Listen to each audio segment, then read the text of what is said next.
Olá, pessoal, muito boa noite a todos. Estamos aqui de volta no Espírita Info para transmitir o nosso TED, nossos temas espíritas em debate. Como sempre, um tema instigante, um tema atual que a gente traz aí para conversar aqui entre os amigos presentes, os amigos que estão na sala com a gente, né? Hoje a gente convidou nossa companheira Luciana Barbosa. Ela vai tratar do tema interessante para todos nós, porque todos nós, de alguma forma, direta ou indiretamente, temos familiares. Como entender os laços familiares? Essa é a pergunta que motivou aí nossa conversa de hoje. Já já a gente passa para a Luciana. Eu vou pedir a Beth para fazer uma prece para a gente antes disso. Amigo Jesus, tem uma canção que diz assim: Estou de volta pro meu aconchego. Como é bom estarmos no TED, que tem nos ajudado a entender assuntos tão complicados. E hoje nós temos a Luciana, também motivo de uma canção. Luciana, Luciana. Muito obrigada, Jesus, por esta noite. Envolve a nossa companheira na sua bênção. E nós só podemos dizer: louvado seja Deus por este momento. Assim seja. Luciana, pediu para você fazer uma breve apresentação sua, tá? E o espaço é todo seu. Fique à vontade aí para trazer suas ideias. Obrigada. Então, a Beth já me introduziu muito bem essa música que originou meu nome, né? O sorriso de menina é que eu não tá mais de menina, mas a música é assim, né? Sorriso de menina. Então, é um prazer estar com vocês aqui, meus amigos. Que bom que a gente está junto nessa noite. Eu sou Luciana, eu sou trabalhadora da Casa de Dom Pedro II. Estou vendo meu companheiro Zé Elvésio ali, que é companheiro nosso na casa, e também na Casa de Amor ao Próximo. Nesse momento, a gente está à frente dos trabalhos da área da família, junto à Aliança Municipal Espírita de Juiz de Fora, e por isso o Christian, né, nos convidou para falar sobre esse tema, que é um tema que a gente tem trabalhado, feito muitos esforços para levar as casas, para levar o movimento espírita, na compreensão de que é a base, de que é a estrutura que nós temos no nosso processo evolutivo.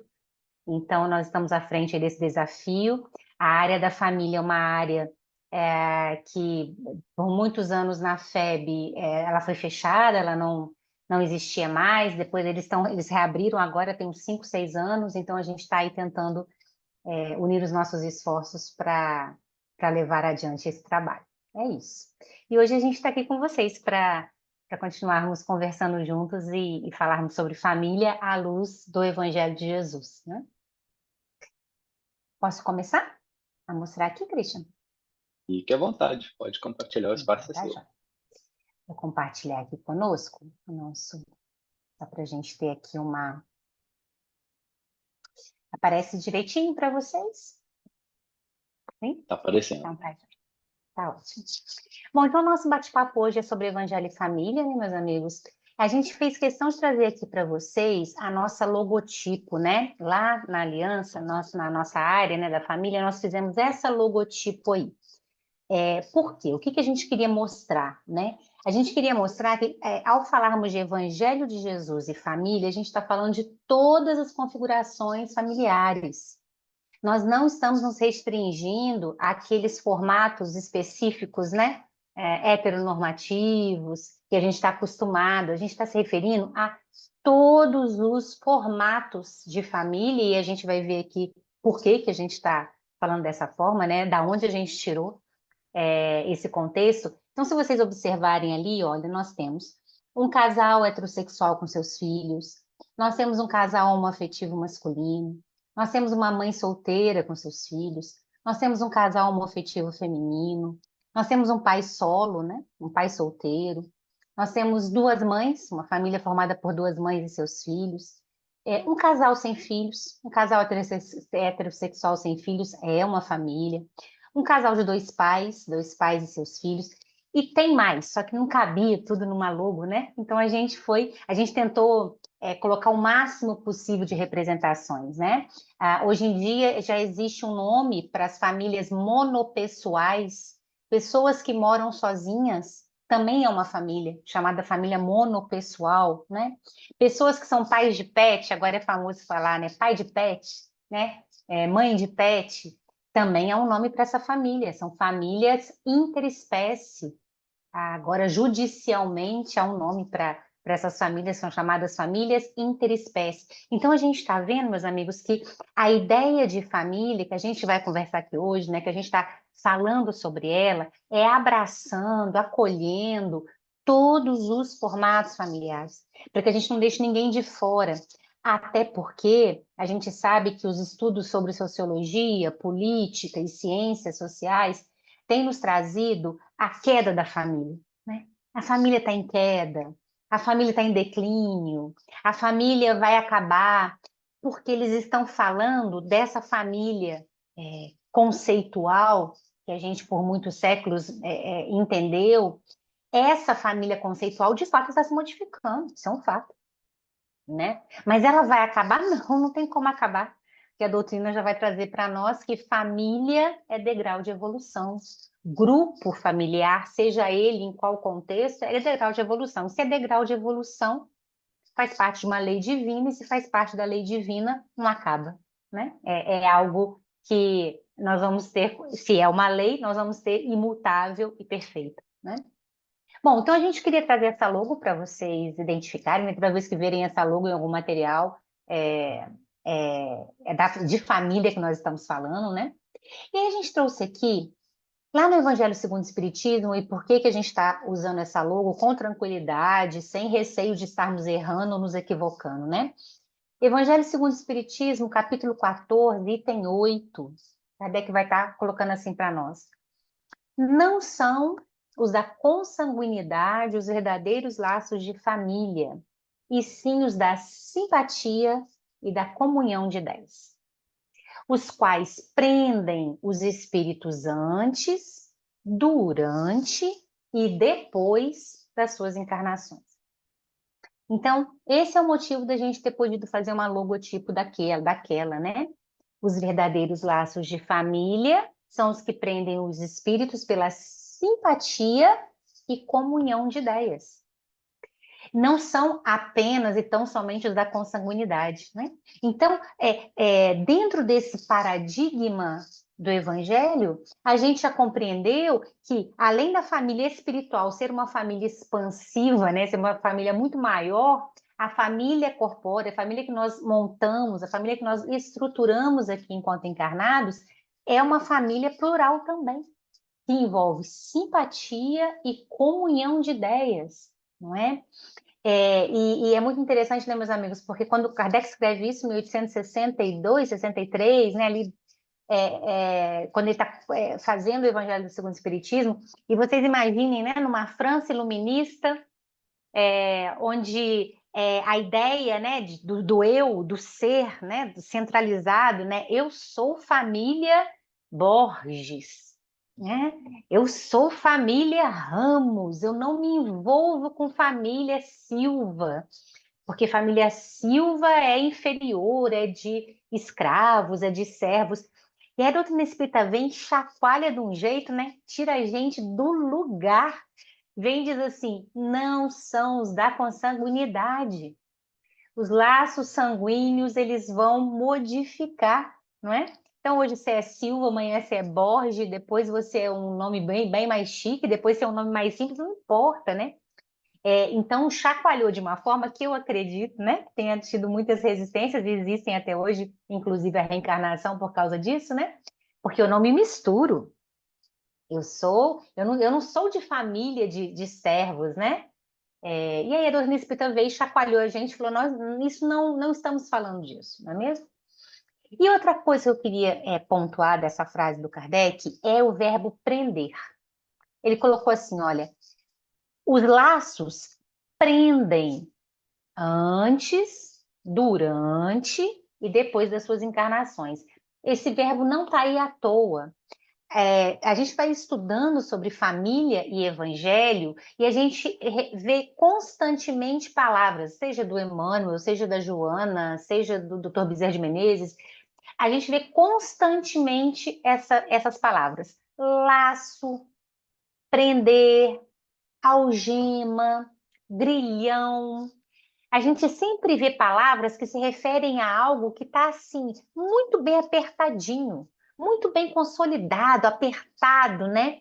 Então a gente vai entendendo que ao se falar de família como laços de afeto e de identificação, eles são tão profundos, mas tão sérios, não é? Que não é à toa que são degraus de evolução. Não é à toa que o nosso processo evolutivo se passa no caminho com os nossos. Eu costumo brincar com o pessoal lá de casa, né? No caminho com o pessoal lá de casa. A nossa evolução passa por essas criaturas, né? O Raul Teixeira tem um livro chamado Minha Família, o Mundo e Eu, do Espírito Camilo. E o Espírito Camilo tem um texto que ele vai dizer assim: nós somos não só dependentes financeiramente, no sentido de somos ajudados, né, tratados com dinheiro financeiramente na nossa família, porque quando crianças não temos nada para dar em troca, né, vamos ser alimentados, vamos ser cuidados, mas ele diz que muito mais do que essa dependência financeira é a dependência afetiva, é o nome que ele usou. Nós somos dependentes afetivos dos nossos, porque vai ser com esses que nós vamos aprender, nós vamos reproduzir, nós vamos repetir as nossas relações afetivas. Então, esse grupo, seja ele em qual formato ele estiver desenhado, ele terá uma representação, uma importância, não é? Assim, uma característica tão forte no nosso desenvolvimento íntimo e pessoal, que a turma lá de casa, eles têm, sim, uma grande importância na minha realização pessoal e eu na deles também, né? Às vezes, quando a gente está falando sobre isso, eu vejo umas carinhas tortas, assim, né? O pessoal fala, não é possível, né? O pessoal lá de casa, né, não tem nada para oferecer, né? São pessoas tão difíceis, eles são tão estranhos, né? Mas a gente vai aprendendo com Jesus que essas pessoas, elas têm exatamente o que eu preciso e eu tenho exatamente o que elas precisam, né? Para o nosso crescimento pessoal. Bom, então, depois que Kardec coloca essa frase, a gente fala com muita tranquilidade de qualquer formato de família, porque a gente está falando de laços de afeto, laços de identificação, não é? Inclusive, às vezes a gente vai falar isso para jovens, né? Tem alguns jovens que saíram das suas cidades e vieram morar em Juiz de Fora para estar na universidade e estão em repúblicas. Naquele momento, a república dele é a família, e é mesmo, né? Os seus colegas ali são a sua família naquele momento, porque é o grupo que está se identificando através da simpatia, né? Bom, mas aí o Emmanuel tem um livro chamado Caminho, Verdade e Vida, né, onde ele vai falar, transcorrer sobre o Evangelho. Ele tem uma mensagem chamada Parentela, que a gente achou muito interessante para fazer alguma distinção possível entre família e parentela. É uma ideia interessante que o Emmanuel tem, e a gente quis trazer para vocês, né? Então ele vai dizer assim: é preciso pensar uma divisão entre família e parentela. Família, laços eternos de amor. O Evangelho já nos disse, né? O Evangelho já havia dito isso. Laços eternos, ou seja, que nos prende antes, durante e depois da nossa encarnação, né? Laços, lá voltamos a palavra, as palavrinhas, né, de fechamento, né, as palavrinhas de contato, né? Laços eternos de amor, família. Laços eternos, não vamos nos perder, né? Não vamos nos perder, não importa quanto tempo, não importa a distância, não importa em quais mundos, né? É esse grupo afinizado, nós não vamos nos perder. Mas e parentela? O Emmanuel faz uma diferenciação lá. Parentela é um cadinho de lutas. E cadinho aqui não é mineiro, não, né? Não é porque a gente é mineiro, cadinho de pouquinho, não, né? Cadinho aqui, ele explica para nós. Cadinho é um dispositivo usado para fundir substâncias ou misturas diferentes. Um cadinho pode suportar altas temperaturas na ordem de 2.000 graus Celsius.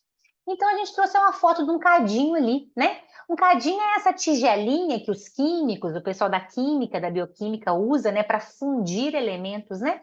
Então, tá ali a foto de um cadinho. Coloca dentro dessa tigelinha específica elementos diferentes. Elementos diferentes e taca fogo, pessoal. Olha lá, é de maçarico mesmo, né? É 2.000 graus, é fogo para danar, né? Taca fogo para fundir esses elementos diferentes e dali surgir um terceiro elemento. Então, não é para tacar fogo para acabar com o que está ali dentro do cadinho, né? Dentro da bacinha, do cadinho. Não é para acabar com o que está dentro do cadinho, não é para exterminar o que está dentro do cadinho. É para fundir essas substâncias diferentes e, ao fundirem-se, possibilitar um terceiro elemento, né? Então, Emmanuel foi muito feliz quando ele escolheu essa expressão, né? Essa analogia.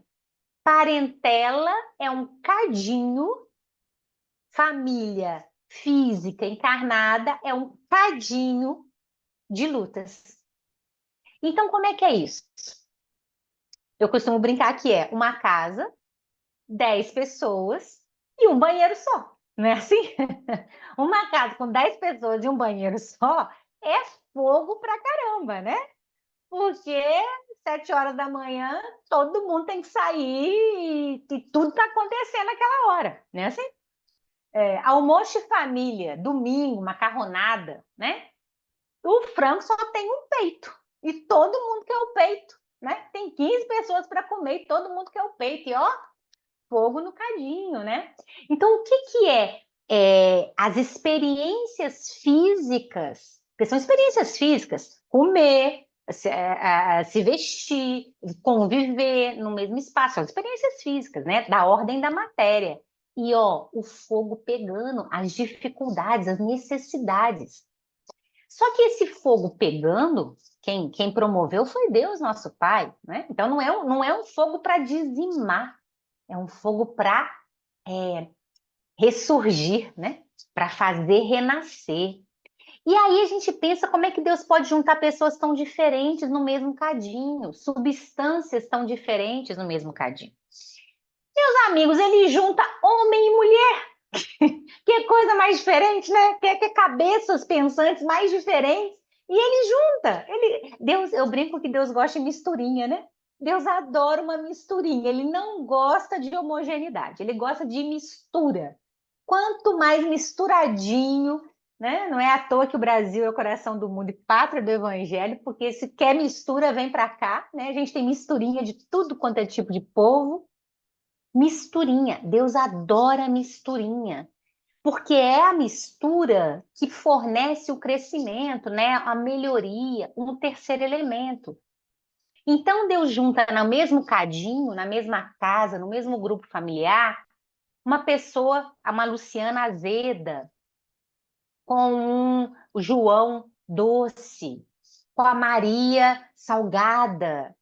Ele junta essa turma no mesmo cadinho, na mesma casa, para que eu dê um pouquinho de azedume no doce do outro que está demais, aí o outro me dá um pouquinho de doce, aí vem a Maria com o salgado dela. É para a gente se misturar nesse cadinho e produzir uma outra coisa. O que é para produzir? O que é esse terceiro elemento, né? Como é que funde essas características de cada um desse grupo familiar para produzir uma terceira coisa? O que é essa terceira coisa? Que Deus está interessado nela. Ele juntou essas criaturas, tacou fogo no cadinho, ele está interessado nesse terceiro elemento. Qual é o terceiro elemento? Crescimento espiritual, evolução espiritual. Ele misturou essa turma para que todos ali pudessem crescer. E é por isso, pessoal, que às vezes a gente vê as pessoas usando a doutrina espírita de uma forma equivocada para dizer assim: ah, tá, compreendi. Então existe uma programação espiritual anterior à minha reencarnação Então, se eu estou sofrendo numa relação abusiva, desrespeitosa, violenta, eu tenho que permanecer nessa situação, porque há uma programação espiritual para que essas pessoas estivessem juntas, então é assim que é. Essa é uma leitura equivocada, não é? A programação, ela não é para a violência, ela é para que aquelas criaturas que ali estão possam, de alguma forma, crescerem juntas. Então, se a criatura que veio violenta, então qual é a substância dela, né? Está escrito ali, ó. O cadinho une substâncias diferentes. Qual que é a substância dela? A violência. Então, se ela está nesse cadinho, é para ela sair menos violenta. É para ela sair menos violenta. Alguém desse cadinho é mais doce. Alguém desse cadinho, mas é mais doce, não é subserviente. E as pessoas se confundem nisso, né? É para dar um pouquinho de doçura para o outro, não é para ser subserviente à violência do outro, não é? Esse fogo é para criar evolução espiritual, não é para acabar com uma encarnação, né? Não é para destruir uma estrutura. A criatura que veio dessa forma é para ela se modificar. E a outra também. Então, quando a gente lê doutrina espírita de forma equivocada, começa a acreditar que é para sofrer bastante, né? Vamos sofrer bastante, porque afinal de contas há uma programação e é isso que eu tenho que passar.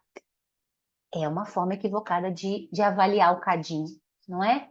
Todos ali daquele grupo precisam crescer. É por isso, meus amigos, que hoje em dia a gente tem visto tanto, né? Infelizmente, notícias de feminicídio, né? Cada vez mais severos, né? Com um ódio, com uma violência, com uma intensidade que a gente assusta, né? E toda vez que eu vejo uma notícia de feminicídio, eu penso, puxa vida, quase, né? Quase conseguiu. Juntou os dois no cadinho, mas não deu, né? A criatura, infelizmente, a criatura tombou. Não era para tombar, né? Obviamente que a proposta não era essa, mas o coração tombou, né? Mas não era isso, né? Não era essa a proposta é que os dois pudessem crescer, nem que fosse um cadinho, agora sim, cadinho mineiro pouquinho, né? Nem que fosse um cadinho, mas não conseguiu, o irmão não conseguiu. Então, a gente vê que esses laços familiares, eles têm promovido ultimamente tantas não vou dizer reflexões, porque tem sido visceral, né? Tem sido de uma violência física, tem sido coisas brutais. Não é à toa, né? Não é à toa. Essas relações familiares, essas do passado, que nós não conseguimos reestabelecer, reorganizar, estão aí voltando para a gente tentar elaborar de alguma forma, né? Então, Emmanuel diz assim: a caminho de Jesus, será útil abandonar a esfera das maledicências e das incompreensões da parentela, cadinho, né? E pautar os atos na execução do dever mais sublime, sem esmorecer, né? Na exemplificação.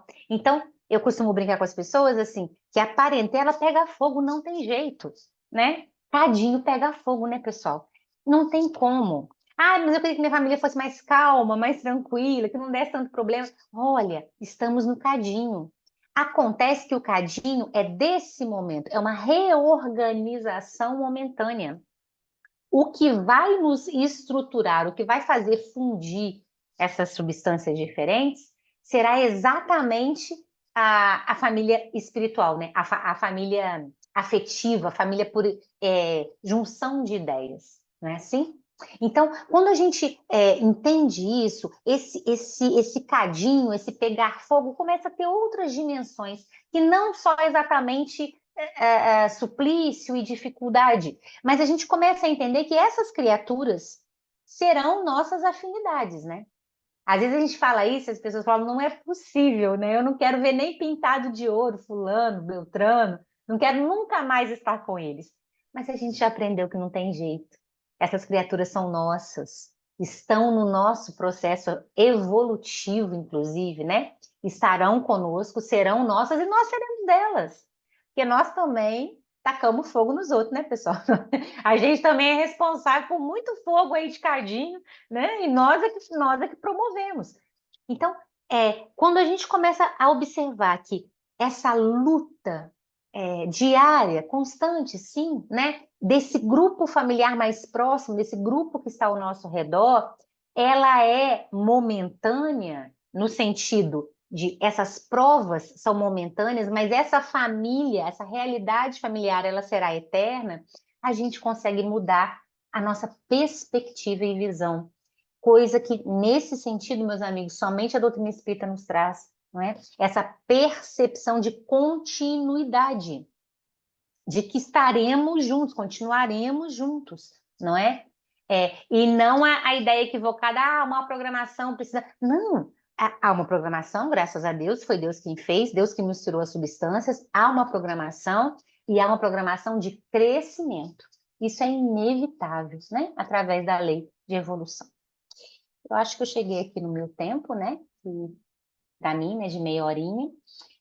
Mas o que a gente queria trazer é essa ideia de que, seja lá qual for o fogo que estiver pegando, né, faz parte desse processo de parentela. A parentela é um caminho para o nosso processo de família espiritual, né? Não, nós não iremos ter total sintonia com seres magistrais sem antes a gente conseguir essa sintonia ou esse trabalho com o povo lá de casa, né? A gente costuma dizer que não nos será perguntado nada, né? Nada ao desencarnarmos, nada nos será perguntado, né? Qual a cor que da nossa pele, que língua que a gente falava, em que país que a gente morava, né? Nada disso nos será perguntado. Porque tudo isso é mutável. Mas o que nos será perguntado é o que a gente fez da turma lá de casa. A turma lá de casa, que são laços eternos de afeto, a da turma lá de casa eu terei que prestar contas, né? Então é isso, meus amigos. Aí é só para a gente começar a conversar, né? Só um pontapé aqui para um bate-papo. Muito obrigado, Luciana. Gostamos da sua apresentação. Pedir só para você tirar o compartilhamento. Vou tirar. Ótimo. Então, agora é a hora que a gente abre para a conversa aí, para as questões, as contribuições dos companheiros aí presentes, né? E aí a gente vai, normalmente a gente vai fazendo assim, Luciana, alguém faz um comentário, a gente volta para você, se você quiser falar alguma coisa a respeito e tal, você fica à vontade, tá bom? Ricardo? Ô, Luciana, que bom te ouvir. Fiquei muito feliz com a abordagem que Tá. você fez. A gente já vem nessa luta aí de expandir os conceitos de família já há algum tempo, Uhum. apesar de a gente notar uma refratariedade ainda em alguns centros espíritas. A gente vem procurando trabalhar essa ideia que eu acho muito bonita e é uma ideia sadia, profunda, né? Que família é muito mais do que os nossos antepassados imaginavam. Então, eu gostei demais da sua apresentação, muito boa. Mas como aqui é um cadinho também, Sim. a gente tem algumas provocações, tá? Uhum. Então, você não leve a mal, mas é próprio do TED a gente instigar algumas provocações. Eu queria te fazer duas provocações. A primeira é o título que você deu ao seu assunto. Você colocou Evangelho e Família. Uhum.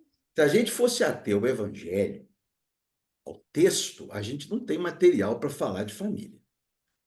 Era uma solteirice só, não é? A turma lá quase ninguém se casou. O que a gente tem evidência que se casaram foi Pedro, porque tinha sogra, e Filipe, que tinha Uhum. duas filhas.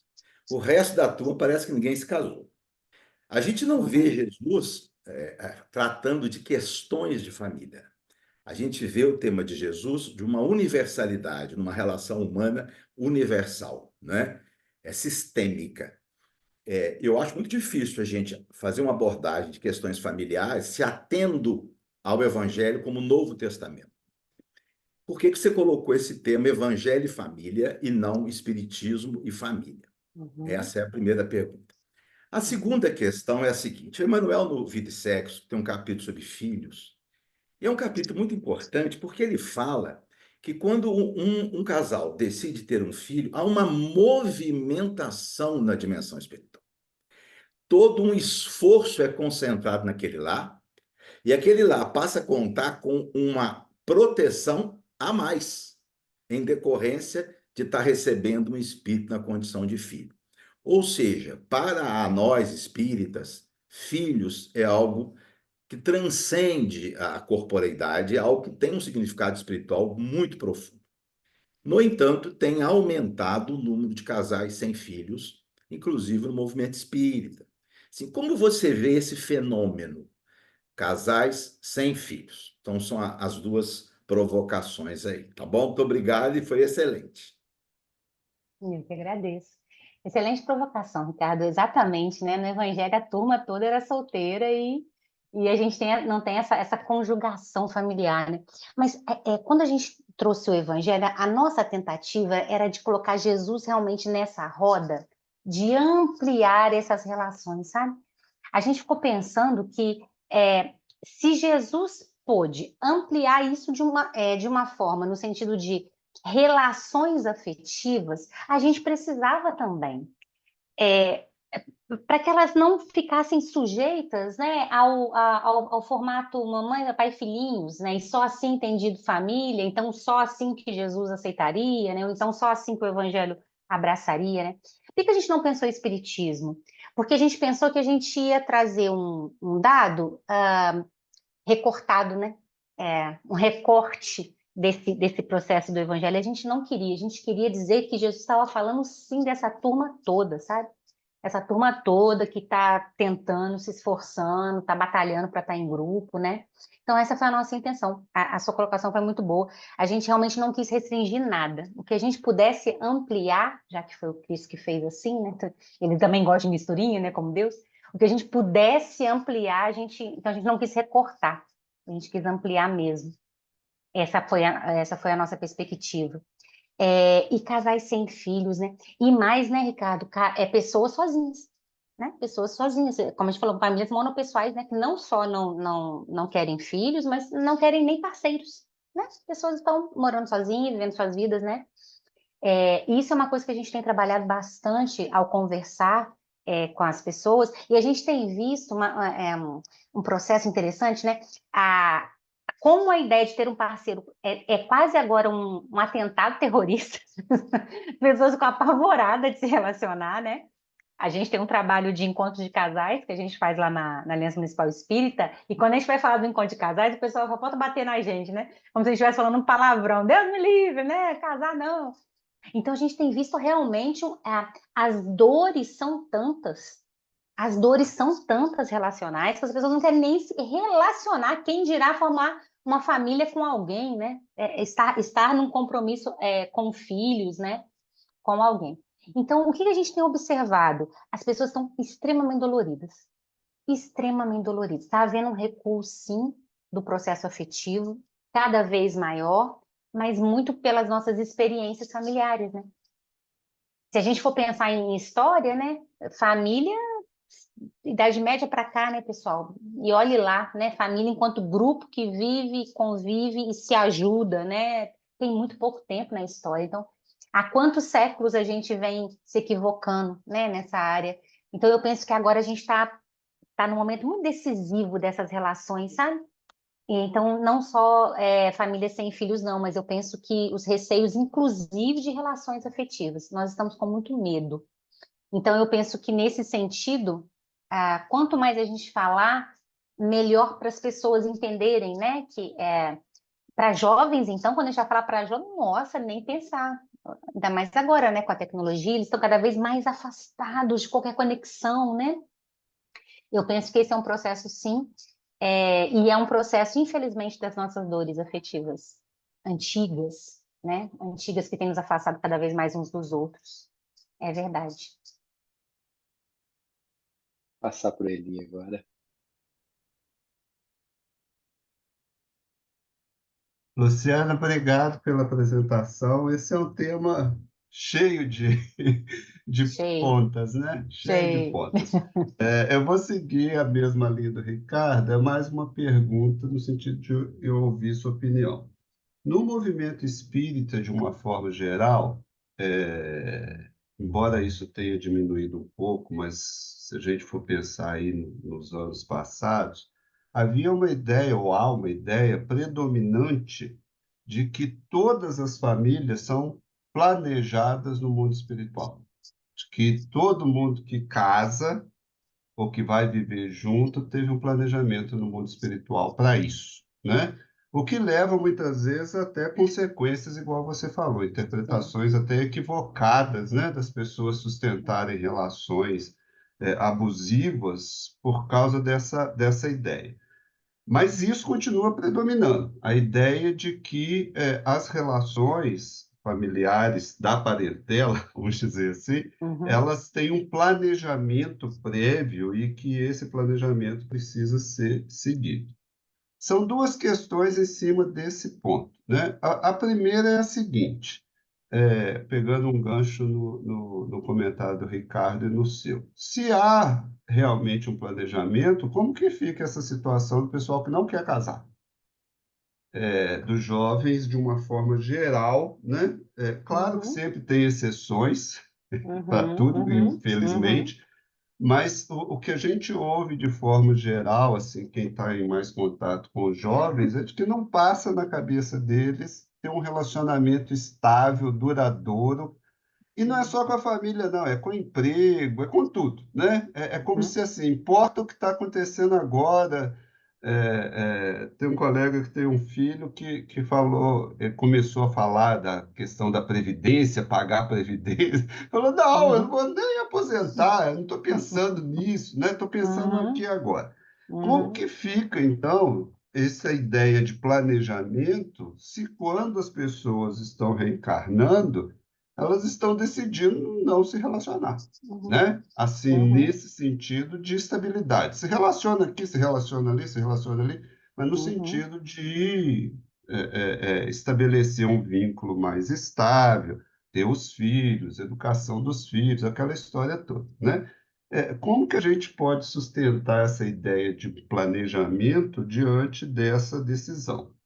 E outra é a questão de que, quando o casamento, vou chamar de casamento, não está dando certo, separa.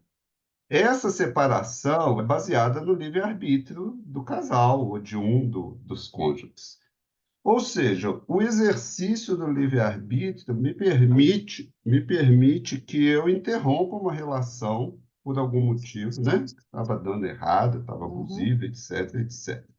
Se é possível usar o livre-arbítrio para interromper a relação, não será possível usar o livre-arbítrio para começar uma relação? O que eu quero dizer com isso? Porque muitas vezes a gente pensa nas relações que não deram certo. Ah, não deu certo, não estava planejado para dar.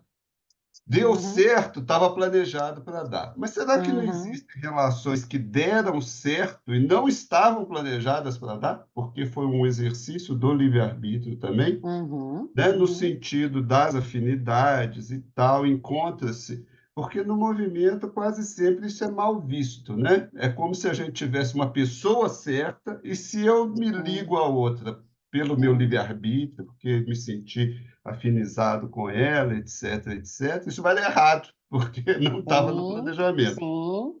Você não Uhum. acha que o livre-arbítrio também existe para, nesse sentido, né? No sentido de que relações que não necessariamente estavam planejadas, entre aspas, podem funcionar e dar certo e serem estáveis e desenvolver um laço afetivo, independente de um planejamento reencarnatório? Ou ele e mais. Eu escuto jovens, muito jovens, quando a gente vai falar sobre isso, e eles falam assim: ah, então será que aquele ex que eu separei que era? E agora eu tô com o que não era? Eu devia ter ficado com o que era. Então, e pira a cabeça dos jovens, né? É o que era, o que não era, né? Então, mas aí ele, muito legal a sua colocação. Eu vou de Martins Peralva, que eu não sou boba, né? Que eu não, que eu não vou de Luciana, que eu não sou boba. Martins Peralva, no, estudando a mediunidade, ele traz um capítulo sobre relacionamentos afetivos. Por incrível que pareça, né? Estudando mediunidade, ele traz um capítulo desse. E ele vai falar dos relacionamentos acidentais, né? É o nome que ele deu, né? Vai falar dos relacionamentos transcendentais, os acidentais, os provacionais, enfim. Mas o que nos interessa aqui são os acidentais, né? E aí ele vai dizer isso: relacionamento acidental não tem nada de errado. É um acidente no sentido de que havia uma programação, a criatura fez uma escolha diferente. Que pode dar muito certo, exatamente o que você disse, pode dar muito certo, né? Pode ser. E aí eu brinco quando a gente vai falar disso, que assim, mas é a pessoa que está programada, porque tem essa pessoa programada, né? Tem essa pessoa que, né, que está ali aguardando. E essa pessoa programada tem GPS para ela, né? Deus organiza o GPS, Deus dá um jeito ali, né? Afinal de contas, nós somos famílias de muitos, né? Então tem família ali para ela também, tem outros amores, né? Tem outros afetos. Então, sim, a doutrina já nos traz isso. O Martins Peralva está estudando nesse livro o Nos Domínios da Mediunidade. Então, isso já foi dito, mas a gente não escuta, a gente tem muita dificuldade, né? A gente ainda vive com essa ideia romântica, né, hollywoodiana. E mais, tem um companheiro nosso, saudoso companheiro, imagino que a maioria de vocês deva conhecer, o Ellison, né? O Ellison, presidente, estava presidente da AME, desencarnou há 2 anos. O Ellison disse uma coisa que eu achei muito interessante. Ele falou assim: tá bem, e mais, ainda existem programações que não são para a vida toda. E as programações que são por um tempo, né? Você vai encontrar essa criatura, vai ter uma relação, vai se envolver por um tempo. Ainda tem isso, né? Porque a gente na fantasia está na programação para a vida toda. E se a programação não é para a vida toda? Há várias programações em muitos níveis, né? Então, concordo plenamente com você. Acho que relacionamentos acidentais, sim, têm condições de dar certo. São acidentais, não são errados. Mas acho que isso está provocando muita confusão na cabeça dos nossos jovens. De tentarem essa fantasia de será que eu terminei com certo? E agora eu ouço moças de 22 anos me falando isso. Será que agora eu vou ficar sozinha? Eu penso, meu Deus, você tem 22 anos. Como assim você vai ficar sozinha? Jesus, onde foi que a gente errou? Né? As pessoas estarem se sentindo dessa forma. Então concordo sim com você. E acho também, nessa ideia do uso do livre-arbítrio, a gente ainda se sente muito infantil, né?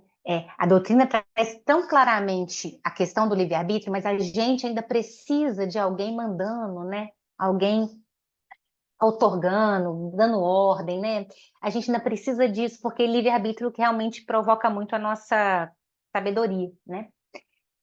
Então, eu concordo sim com a questão dos relacionamentos e penso que nessa questão do não querer se relacionar, né, não querer se envolver ou querer se envolver demais. A gente tem tido muito agora, ouvido falar muito mais facilmente de trisais, né? Trisais, né? Um casal com 3, de quadrisais, um casal com 4, né? De relacionamento aberto, a gente tem ouvido falar demais. Abrir a minha relação, da poligamia. Por quê? Porque tá doloroso fazer escolhas, né? Tá difícil fazer. Ou eu escolho nada, ou eu escolho todos, né? Então a gente está vivendo um momento de muita dificuldade afetiva, e a gente precisa falar disso. A gente precisa cada vez falar mais disso para todos nós, não só para os jovens, né? Para todos nós, porque a gente veio de séculos passados onde a gente não precisava questionar nada, né? A gente casava e pronto, né? Então não tinha muito questionamento. Agora tem. E aí? Me satisfaz, não me satisfaz? Gostaria, não gostaria? Me atrai, não me atrai? Então a gente está num momento realmente de imaturo emocionalmente, né? Então a gente precisa falar disso certamente, com certeza. Só lembrando que o Zé Alveste aqui presente, ele tem um estudo aqui no Espírita Info, um TED também, falando sobre trisal, poliamor, né, Zé Alveste? Uhum, Você fez um tempo atrás aqui. Eu queria aproveitar que ninguém levantou a mãozinha aí, pedindo para falar, para trazer aqui no chat que a Letícia, ela faz 2 colocações, talvez você queira comentar. Vou começar uhum. pela última que ela fez aqui, porque tem a ver com o que o Eli estava colocando. Ela coloca assim, é uma pergunta até. Podemos dizer que temos várias programações afetivas na mesma encarnação? Talvez você queira comentar. Letícia, a gente tem pensado sobre isso, eu não tenho uma resposta para te dar. É uma coisa que a gente está pensando, a gente está estudando, né? Mas a gente acredita, através dos nossos estudos, que podem haver programações que são por um tempo, não necessariamente para a vida toda, né? Podem haver. Eu não sei te responder se há várias numa encarnação, isso eu não sei te responder.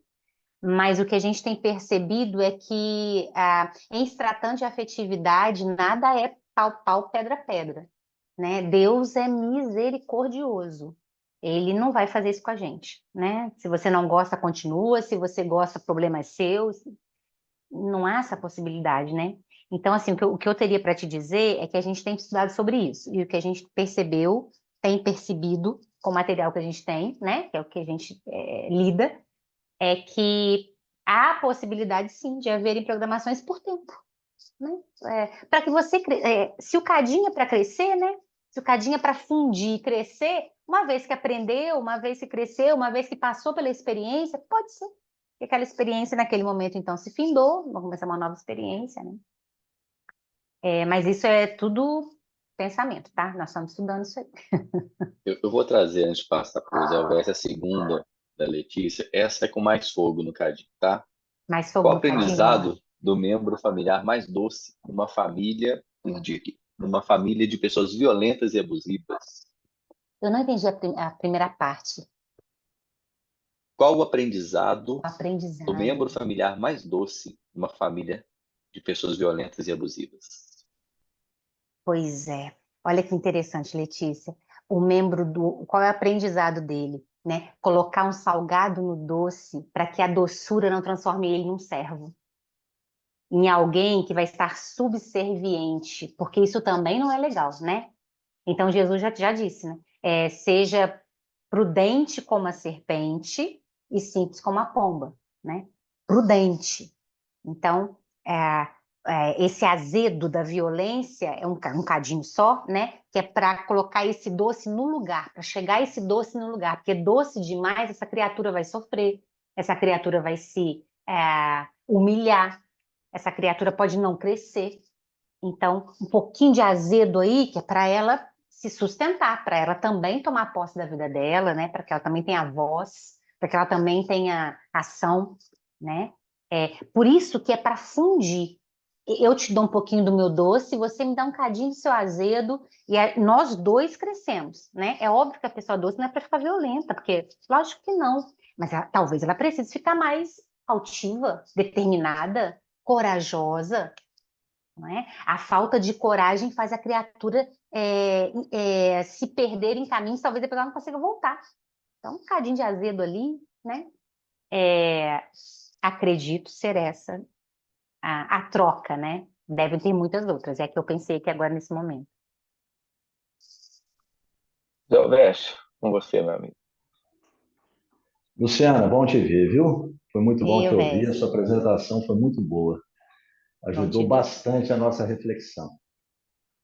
O Ricardo tocou num ponto, e você também parece que confirmou isso, sobre as pessoas não quererem mais ou diminuir o número de pessoas que buscam a união afetiva, né? A pergunta que eu faço é a seguinte: tem alguma estatística a respeito? Tem algum estudo recente, alguma reportagem recente?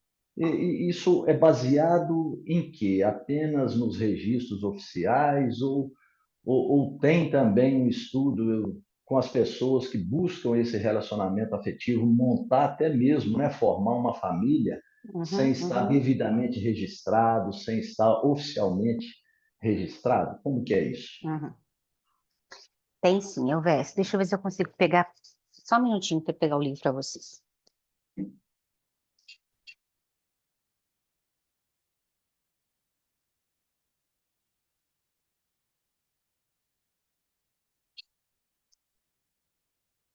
Tem um livro, Vés, do Álvaro Crispino, vocês talvez não vejam, mas chama Famílias, o Família e o S, né, aqui. Famílias, uma visão espírita sobre os novos arranjos e as velhas buscas. O Álvaro é um companheiro do Rio, e ele escreveu esse livro aqui, e aqui ele tem muitos dados que você perguntou. Onde estão esses dados, né? Ele tira do censo, ele tira dos cartórios que fazem os casamentos, né? Ele tira desses lugares oficiais, e ele traz para nós aqui vários como chama? Gráficos, né? Traz gráficos, traz informações. Então, assim, Tem sim, é uma realidade. Estão diminuindo, apesar dos casamentos estarem aumentando, por incrível que pareça, né? Os casamentos estão aumentando, só que os divórcios também. Então ele vem trazendo para nós essa estatística, né? Então, é um fato, as pessoas têm cada vez querido menos a questão do compromisso, né? Apesar de desejarem profundamente uma relação. Por isso que eu digo que nós estamos doentes. Estamos carentes, doentes, filme de romance vende a beça, né? Todo mundo quer um final feliz, mas se comprometer tá difícil para nós, né? Então, tem sim, tem esses dados sim. E a maioria deles são pegos ou no censo ou nos cartórios, né? De casamento aí, não sei como é que chama. Mas esse livro é muito bacana. O Álvaro vem falando exatamente dessa. Inclusive, a capa são todas essas famílias plurais, né? Mães solteiras, enfim. Eu acho muito bacana essa realidade, trazer para a nossa realidade, né? O que a doutrina já vem falando para nós. Né? Luciana, Apesar, pessoal, deixa eu só, claro, pode falar. apesar, o Alves falou uma coisa interessante, apesar de no movimento espírita nós termos muita dificuldade de falarmos disso, né? Que bom que o Alves falou sobre isso num trabalho aqui com vocês, porque a gente tem muita dificuldade de compreender mudanças, transformações, não é? Esses novos formatos, essas novas realidades e esses dados. Mas então a família não vai acabar porque a família é uma estrutura de evolução. Sim, mas ela está mudando. Tá aqui, ó, no real, né? Ela está mudando. O Chico tem uma frase que eu gosto naquele livro. É um de perguntas e respostas para o Chico. Me fugiu, gente, me perdoa. Mas alguém pergunta para o Chico sobre família, sobre as novas famílias. Isso lá em 1950, né? Sobre que fim que ia ser a família, onde é que ia dar família, como é que ia ser família. E o Chico responde assim: olha, numa cidade que tem pouco carro, você tem estradas menores, mais estreitas e dá para passar os carros. Mas se começar a aumentar o número de carros, você tem que alargar a estrada. E eu achei fenomenal a resposta do Chico, né? Você tem que abrir, você tem que ampliar, você tem que falar disso, vai andar mais carro ali, né? Então a gente precisa falar disso. Né? Desculpa, te interromper. Pessoal tá perguntando aqui o nome do livro, você repetiu o Sim. nome do livro e o autor. O nome do livro é Família, com Szinho entre aspas, uma visão espírita sobre os novos arranjos e as velhas buscas. É da editora Leal e o autor é o Álvaro Crispino. Tá, joia. João, vai lá, meu. Boa noite, meu povo. Boa Noite, noite. Luciana. Parabéns aí. O tema é o predileto do Eli. É o presidente dele? Certo dia, o diretor de uma escola convida o professor para ir até a diretoria e diz assim: olha, a gente recebeu 2 jovens em reabilitação e eles fazem parte de 2 facções inimigas. Só que a escola resolveu dar uma chance para eles. O que é que você me diz? E o professor, a gente vai planejar aqui o ano letivo deles e pode colocar na minha sala que eu vou usar todos os recursos pedagógicos, didáticos, amor, empatia, para ajudá-los. A diretoria disse: será que vai dar certo? Na mesma sala? Professor, vai, vamos tentar. Lá por outubro, ou seja, 10 meses depois, parece que está dando certo, quando começou uma briga entre os dois e um vai e mata o outro dentro da sala de aula. A diretora chama o professor, dá uma suspensão, porque a forma que ele planejou deu muito errado, culminou no assassinato. Agora imagine que é planejado 2 inimigos para ser marido e mulher e termina num feminicídio. Complicou para um, porque interrompeu a experiência reencarnatória dele, e complicou mais ainda para o outro, que já trazia bagagem de outra vida e agora ainda virou um assassino, matou a esposa, deixou talvez filhos órfãos, ou seja, Quem planejou essa reencarnação, minha amiga? Deus? Deus não erra. Que A não ser professor que foi alguém esse, né? acredite que um casamento que termine em assassinato foi bem planejado. Eu acho que foi mal planejado. A questão é, Uhum. e essa é a minha pergunta, quem planejou esse caso que a amiga colocou no cadinho onde terminou em assassinato? Planejou errado? Tem responsabilidade em colocar dois inimigos com marido e mulher e gerar toda essa situação? Poderia ser evitado? Foi realmente um planejamento reencarnatório que culminou no feminicídio? É com você. Uhum. A gente sempre se pergunta isso, né? Como é que Deus bota junto gente tão diferente, tão... Mas pegando o seu exemplo, João, é interessante, né? Por 10 meses eles não se mataram. Por 10 meses deu certo, né? Eles se mataram no 10º. Eu penso, tá, gente? Pelo amor de Deus, tudo também coisa que a gente tem pensado, né? Eu penso que de tudo Deus tira o melhor, né? Então, esse casal, em algum momento, se amou muito. Em algum momento eles se amaram, né? Em algum momento eles falaram palavras boas, em algum momento eles realmente se uniram, né? Eles se uniram sexualmente, eles trocaram essa energia, eles vivenciaram isso, né? É, eu acredito que talvez em algum momento eles não ficariam casados. Em algum momento eles já se matariam assim que se vissem. Em algum momento eles destruiriam a vida de um do outro assim que chegassem perto. E nessa encarnação eles tiveram um tempinho, 10 meses, né? Um tempinho para fazer juras de amor, trocar afetividades, realmente se envolverem, né? Então eu fico pensando, obviamente que a programação não era, nunca, nem será, né, de matar. Mas eu fico pensando se esse tempinho que foi antes não, já não semeou ali, já não regou, já não plantou, já não para algo lá na frente, sabe? Porque esses 10 meses fizeram algum efeito. Fizeram, não tem jeito. Tanto é que essa criatura matou. Tem um sentimento ali que é uma coisa de louco, literalmente, né? Uma coisa de louco o sentimento que eles têm, né? Mas que tá de louco, não tá sadio, tá desvairado. Então, eu tenho pensado ultimamente que Deus é bem tranquilo e lento, que ele não tem pressa, não. Então, que às vezes esse tempinho que esses dois se amaram já é semente, sabe? Já é lá na frente. É o que eu tenho pensado, João, mas pode ser que eu esteja falando uma grande bobagem, mas é o que eu tenho estudado, né?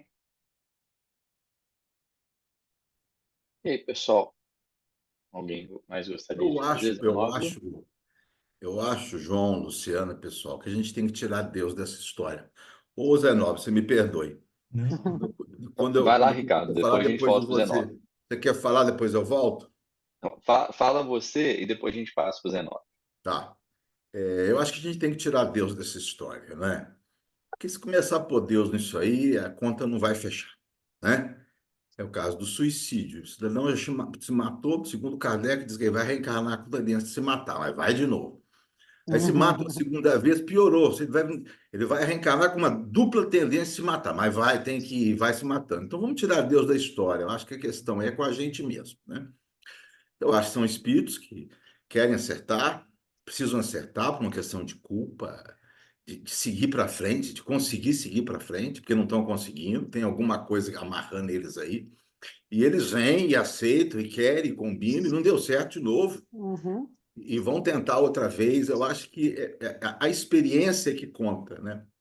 Às vezes a experiência não é exitosa, mas ela é uma experiência que, de alguma Sim, forma, vai marcar esse psiquismo sim, e vai prepará-los para, numa outra coisa, ser um pouco melhor, né? sim. Eu acho que somos nós mesmos que acertamos esses encontros, que às vezes viram desencontros, e sem considerar a possibilidade, em muitos casos, de não ter tido programação nenhuma, deles terem se unido apenas por atração física, ou Uhum. por uma simpatia que adoeceu, não deram conta. E o feminicídio não tem nada a ver com a programação, e a gente sabe, você mostrou, Peralva já dizia na época, lá nos anos 60, 70, do casamento Uhum. acidental, que está na obra de Chico Xavier, não é? Então, Uhum. eu acho que nesses casos, a gente, ou foi eles mesmos, entre eles, que quiseram tentar e não deu certo, ou então não tem nenhuma programação e é fruto mesmo das experiências dessa existência, tá bom? Apenas uma opinião, tá, gente? Uhum. Uhum. Vamos lá, Zenóbio. Vamos lá, paz seja conosco. Luciano, parabéns aí pela sua explanação, muito interessante. E eu faço parte dessa família que você falou, de 7 irmãos com um banheiro em casa. Uhum. E como não tinha 7 armários também, às vezes você separava uma roupa para sair, e quando você ia vê-la, ela já tinha Uhum. saído. Uhum. Ela já tinha ido para a festa, e você encontrava com ela na festa. Falou assim, olha, minha Uhum. camisa está na festa. Você não podia mais usar, porque os amigos iam falar, mas essa camisa não é do seu irmão, por que que você... E você ainda Uhum. passava, né, por ser usufrutuário da camisa dele. E nessa família tão assim heterogênea, com essas características, com esse monte de espíritos, né, nós tínhamos uma irmã, e tenho, né, uma irmã, uma já desencarnou, mas essa, a mais alegre, a mais simpática, já desencarnou. Mas essa minha irmã, mais assim, um pouquinho mais azedinha, né, vamos dizer assim, mas uma Uhum. pessoa excelente de convivência, de ideias e inteligência, ela, uma vez, nós éramos, apesar de sermos 6, nós éramos muitos assim unidos na bagunça. Então, quando um fazia bagunça e o outro apanhava, ninguém falava nada. Ele apanhava por você, porque você sabia que na próxima você ia apanhar por ele. Então, Uhum. ficava tudo certo. Essa minha irmã, uma vez, ela sofrendo um determinado tipo de castigo, ela disse assim: eu não faço parte dessa família. Eu não me sinto pertencente a essa família. Vocês não são a minha família. E depois, com o Espiritismo, meu pai falando sobre a família espiritual, essas coisas. E eu ficava assim, olhando para ela, como não faz parte, pô, nossa diferença, porque como era uma escadinha, nossa diferença são 11 meses. Nós ficamos um mês com a mesma Uhum. idade. Como você não faz parte dessa família? E eu ficava intrigado com aquilo. Então, eu queria ver com você como que a gente lida, ou como que a gente fala com uma pessoa, com uma criança hoje em dia, quando ela chega e te questiona: eu não faço parte dessa família, ou eu não nasci, ou melhor, eu não queria nascer nesta família. Uhum. Uhum. É uma provocação. Sim, sim. Tem crianças que falam até, vocês não são meus pais, né? Não, isso eu já Ela passei fala, por isso, já falei isso aqui já. já falou? Tem, vocês não são meus pais. Pois é. E aí a gente volta para essa coisa da misturinha que Deus gosta, né? De fato, há experiências que precisam ser vividas em grupos familiares diferentes do nosso, grupos espirituais familiares diferentes do nosso, né? Nós vamos passar por essa experiência em algum momento, né? Porque eu acho que quando a gente vai lendo o Doutrina Espírita, a gente pensa assim, bom, quem era minha mãe, vem minha mãe, quem era meu pai, vem meu pai, quem era meu... ou só mais ou menos tio, né? Quem era minha mãe, vem minha tia, né? Uma coisa bem juntinha, né?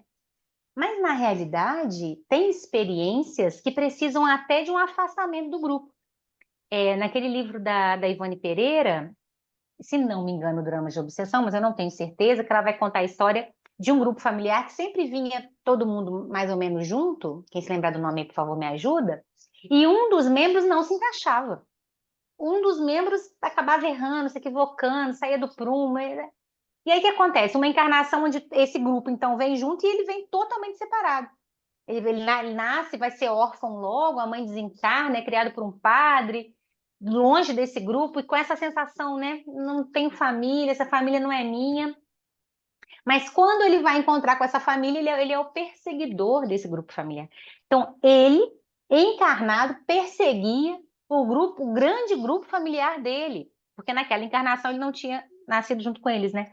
Então, sim, é possível? É possível. Tem experiências a serem aprendidas? Tem. Quem tem essa experiência sofre bastante, né? Com essa ideia de eu não tô pertencendo, eu não conheço, né? Eu não falo essa língua. A gente tem essas experiências em crianças que são adotadas. né? Chega um determinado momento em que ela quer voltar à família biológica para falar a língua, né? Ela tem essa ideia de falar a língua, de conviver com os seus, né? Então, tem essas experiências? Tem sim. Né? Há reencarnações com esses propósitos? Há sim. Mas também não é à toa que esse grupo recebeu essa criatura, né? Que é para trocar, né? Que é para dar o docinho, que é para dar o azedinho, que é para trocar um salgado. Não é à toa que esse grupo que foi escolhido, né? Então, mesmo que a sua irmã, né, no caso, não se sentisse ali da família, agora ela é. Eu costumo dizer assim, uma vez nosso, acabou, né? Uma vez que é nosso, agora é nosso. Então, independente se ela não for, agora será, né? E isso é que é o bonito. Isso é que é o bonito. A gente alarga, né? A gente sempre alarga. A gente não fecha, né? A gente está sempre alargando. Então, agora ela é de vocês. Essa misturinha aí tá dada, né? E para as próximas vidas vocês estarão juntos. Então, são propostas de Deus, são sempre propostas de Deus, né? De alargarmos mesmo nossa roda afetiva, né? Nossa compreensão afetiva. Luciana, Oi. a gente tem, hoje em dia, muitos estudos, acho que é uma coisa até, de certa forma, consolidada, da neurociência, da psicologia, apontando a importância dos laços afetivos. E quando a gente vai estudar, pegar esses autores falando disso, eles não falam de família no modelo tradicional. Eles consideram família no modelo ampliado, tá? Uhum, Como você uhum, colocou, né, na logo de vocês, né? Como você uhum, disse logo de cara, você já deu o recado logo no início, uhum, tá? Por outro lado, e a gente tem um espiritismo que, enfim, tem os espíritas de uma maneira geral gostam de falar do olhar para a ciência, como se fosse até um diferencial em relação a outras uhum, religiões, outras seitas, enfim, uhum, outros modos de enxergar religiosamente, né? uhum, Eles têm também uma ortodoxia muito grande em relação a isso. Por que fica isso? Porque quando a gente fala de um casal homoafetivo, para a ciência não tem diferença. Em termos de uhum, afetividade, quando você oferece mais afetividade, mais contato com o bebê, mais contato com a criança, ela tende a ser uma criança e um adulto mais saudável, física e psicologicamente. uhum, Aqueles com menos contato tendem ao oposto, mais agressividade, enfim. E isso tem muitos estudos sérios mostrando, apontando isso, uhum, né? Então, assim, se a gente olha para a ciência diz, olha, é a afetividade que está contando. É o afeto, é essa troca, é a uhum. proximidade, é o calor. É, mas muitos espíritos não conseguem enxergar dessa maneira. Como é que a gente pensa, como é que você pensa Uhum. essa ideia aí que eu trouxe? É uma excelente pergunta, Cris. Eu me faço essa pergunta sempre também. Aonde foi que a gente se perdeu, né? O que foi que aconteceu que a gente sempre lutou tanto contra a ortodoxia, né? Pelo menos o Kardec lutou contra isso, né? Contra esse segmento, né, das doutrinas. Eu não sei, Cristian, eu realmente não sei te responder. Deveria ser mais claro para nós. É, mas o que eu fico pensando também, nesses estudos que a gente faz, às vezes a gente mostra essa logo, por exemplo, e eu vejo que as pessoas quase infartam. Né? Tem trabalhos que a gente faz que eu vejo o pessoal quase infartando quando a gente mostra essa logo. Por isso que a gente mostra ela no começo, que é para realmente dizer que viemos, né? Mas a gente percebe que quanto mais fechada a ideia de família, mais as pessoas se sentem confortáveis. Elas se sentem muito confortáveis com essa ideia de não, família é esse grupo aqui formado por papai e mamãe, e isso aqui está certo, não me faz pensar contrário, não me faz ampliar minhas ideias. Então, o que eu percebo é que para não olhar para fora e ter que alargar as estradas, como o Chico falou, eu olho para dentro e fico só com as minhas questõezinhas que me trazem conforto. Isso me traz conforto. Afinal de contas, o movimento espírita ele é constituído pela maioria de nós que somos mais velhos, né? A turma mais jovem está chegando agora, tentando com novos conceitos. E as nossas relações são relações baseadas nesse formato, né? Papai, mamãe, né? Então, eu penso que as pessoas querem esse conforto. Querem, como disse a Beth, voltar para esse aconchego. Esse que elas conhecem, né? Esse formato que elas conhecem. E é difícil. Se fosse falar de doença, era mais fácil. Né? Uma doença, a ciência vem e me explica, fica mais fácil. Mas aí vai mexer com coisas que eu não quero mexer. Então, penso eu, tá, Cristian, mas eu não tenho resposta não, porque a gente tem visto, realmente, as pessoas estão com muita dificuldade de qualquer ideia que possa ir, né, na contramão do que elas já conhecem e querem continuar conhecendo, né? É isso que eu conheço, não me vem trazer coisas novas, né? Como, por exemplo, a justificativa que elas dão, como é que eu vou explicar para o meu filho duas mães? O filho não precisa explicação, não. Quem está precisando de explicação é ela, né? Para ela tá difícil falar de duas mães, não é para criança, não. Então, para nós é difícil falar das novas conjugações. Né? Isso também já foi muito estudado e para criança não faz muita diferença. Tá? Nenhuma. Vamos encerrar então com a participação do João. Vai lá, meu amigo. Amigo Luciano, a senhora precisa voltar, viu? Deu um show. Parabenizar aí o TED, o tema desse é muito amplo. Volte outras vezes, enriqueceu aqui nossas noites, né? Minha pergunta é mais básica, mais leve. A senhora acha que uma criança que foi abusada sexualmente aos 5 anos de idade, ela sofreu um planejamento reencarnatório para passar por essa experiência nesse núcleo familiar? Você está falando de onde, João, com esse sotaque gostoso? Ceará. Ceará. Gostoso o sotaque do João.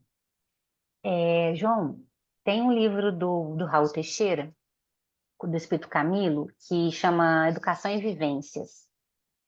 Lá ele tem uma mensagem que se chama pornografia. É o nome da mensagem, pornografia. E o Camilo toca nesse ponto delicadíssimo, né? E como disse o Ricardo, se a gente botar Deus nesse meio, fica doloroso para nós, né?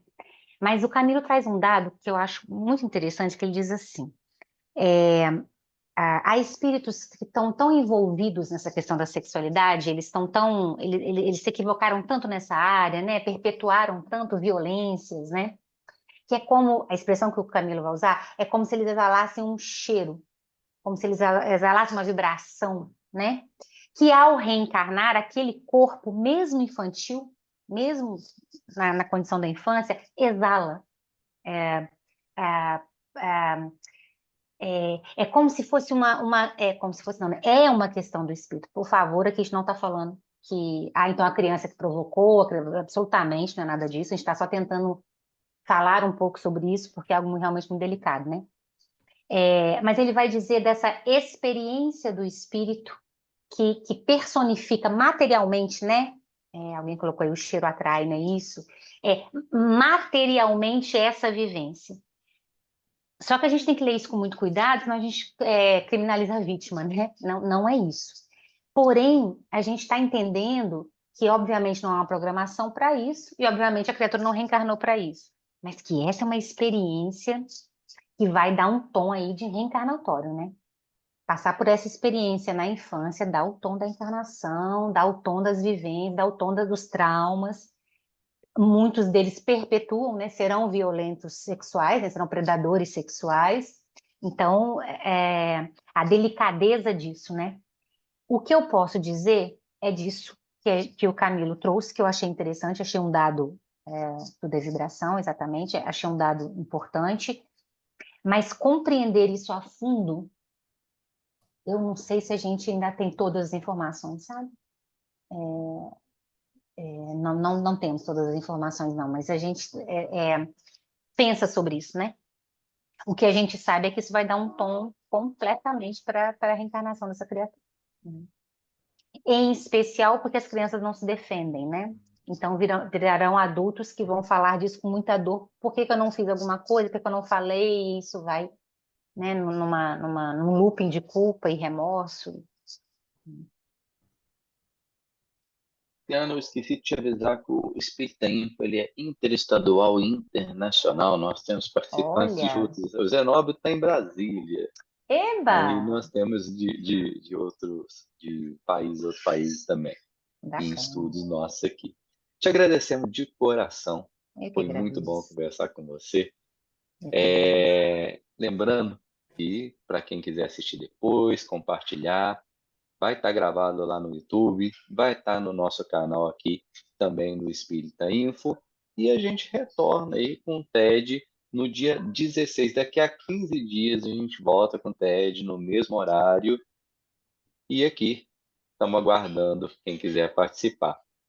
Joia? Eu vou pedir o Zenó para fazer uma prece para a gente, e a gente vai ficando por aqui, essa conversa gostosa.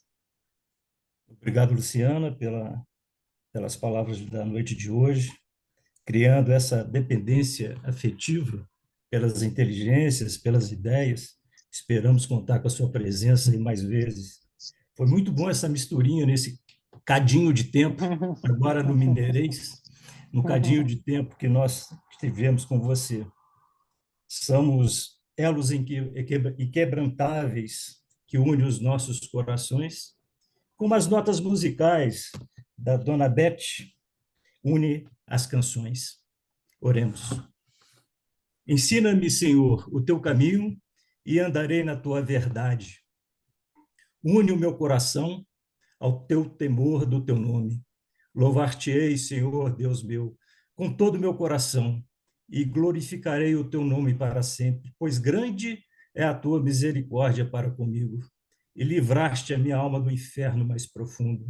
Volta-te para mim e tem misericórdia de mim.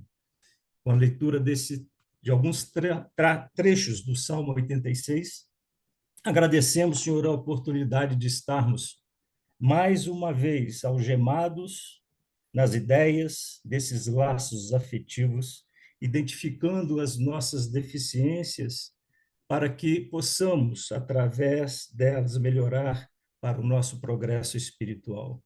Abençoai a todos durante toda a semana até o nosso próximo encontro.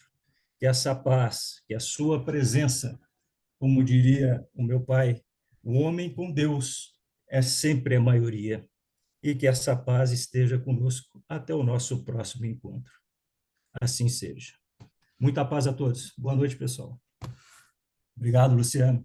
Boa noite, gente. Fiquem com Ô, Deus. Boa noite. Luciana,